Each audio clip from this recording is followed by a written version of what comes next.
Excuse-moi, là, mais vous êtes plein de marde.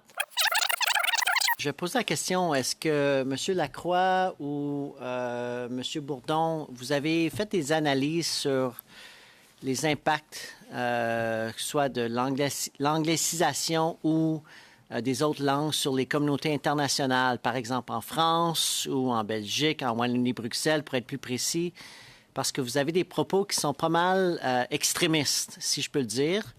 Puis je viens d'une communauté francophone de l'Ontario, mais je tiens à... Est-ce que vous avez fait des études afin d'étudier les phénomènes dans d'autres communautés francophones en Afrique ou en Europe sur les propos que vous avez, le discours que vous avez? Oui, c'est une réponse oui ou non.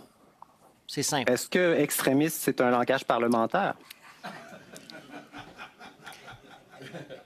Est-ce acceptable Monsieur Lacroix, si vous voulez me niaiser ici, j'ai pas de patience avec votre discours. Est-ce que vous avez fait des études? Est-ce que vous avez fait des études sur l'influence de la francophonie au niveau international? Oui ou non? Un instant, M. Drouin. Monsieur...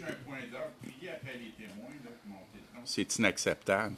Commençant les traitants d'extrémistes, là, hein, vous traitez-vous d'extrémistes ou c'est pas un langage qui amène à une discussion logique et rationnelle. Monsieur Beaulieu, oui.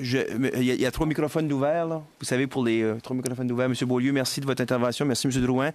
On va adoucir l'atmosphère.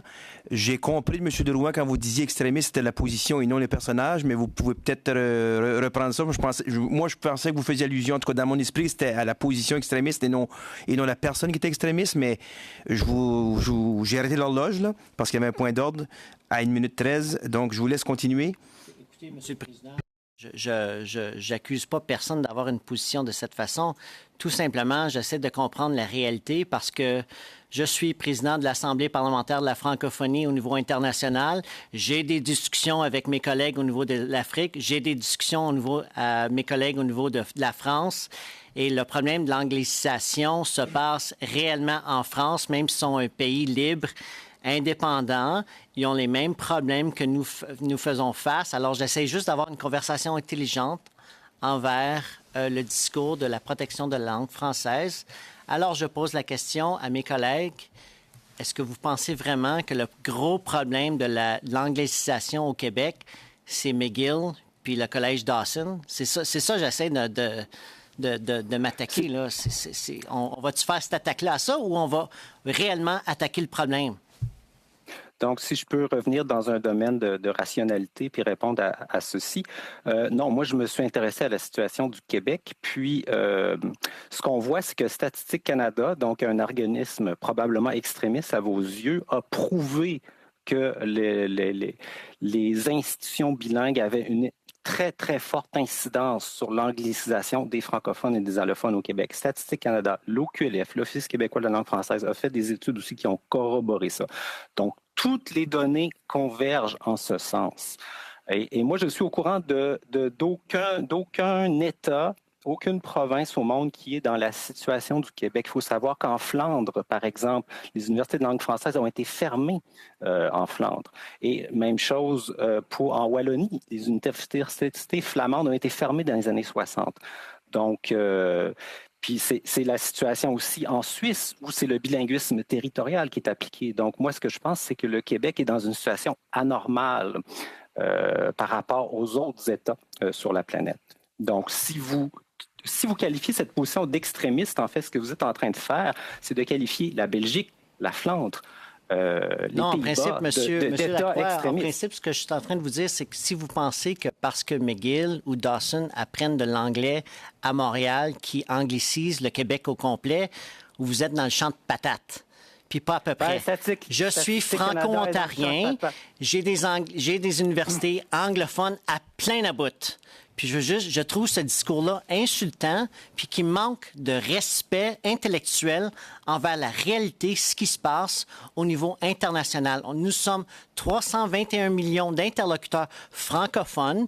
Puis le fait qu'une université enseigne de l'anglais à Montréal, qui est un discours que j'entends depuis que j'ai 40 ans, je l'entends depuis que j'ai 1 an, qui, à cause des universités des universités anglophones, le fait qu'ils sont en train d'angliciser Montréal, vous êtes, excuse-moi là, mais vous êtes plein de marde.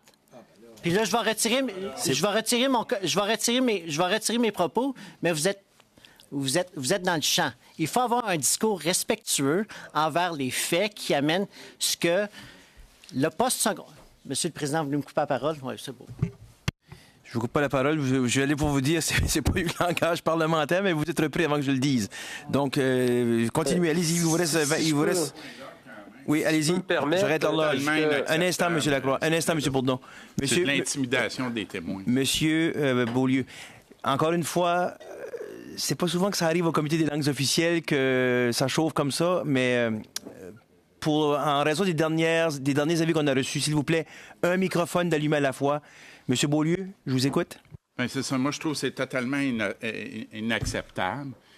C'est dire que c'est comme si pour lui, que les universités francophones hors Québec soient sous-financées, c'est correct.